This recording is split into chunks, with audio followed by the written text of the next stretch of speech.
স্থানীয় সরকার নির্বাচনে বিএনপির প্রার্থীদের উপর দলীয় সমর্থন থাকবে কিনা সে বিষয়ে এখনো কোনো সিদ্ধান্ত হয়নি, এমনটা জানিয়েছেন দলের সিনিয়র যুগ্ম মহাসচিব রুহুল কবির রিজভী।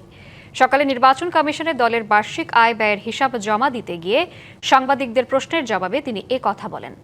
স্থানীয় নির্বাচনে কার্যক্রম নিষিদ্ধ আওয়ামী লীগের অংশগ্রহণ নিয়ে তিনি বলেন, এবারে নির্বাচন নির্দলীয়, নির্বাচনে কে অংশ নেবে কে নেবে না সেটি আদালত ও নির্বাচন কমিশনের বিষয়। অন্য কোনো রাজনৈতিক দল কি বলছে তা বিএনপির দেখার বিষয় নয়।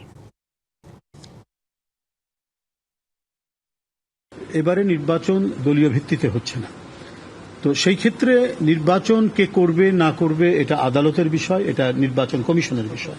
তারা নির্ধারণ করবেন কি আইন আছে না আছে দেখে তারা সেই জিনিসটি করবেন। অন্য রাজনৈতিক দল কি বলল না বলল সেটা বিষয় নয়। প্রচলিত আইন এবং এখন যে আইন প্রণয়ন করা হয়েছে সেই আইন অনুযায়ী কারা নির্বাচনে যাবেন না যাবেন সেটা সম্পূর্ণ দেখা, এটা মনিটর করার দায়িত্ব নির্বাচন কমিশন, আমরা তার কাছেই ছেড়ে দিই। নগদ নিয়ে এলো হার না মানা হার অফার। সর্বনিম্ন 10,000 টাকা রেমিটেন্স নগদে পাঠালে থাকছে স্বর্ণের হার জেতার সুযোগ।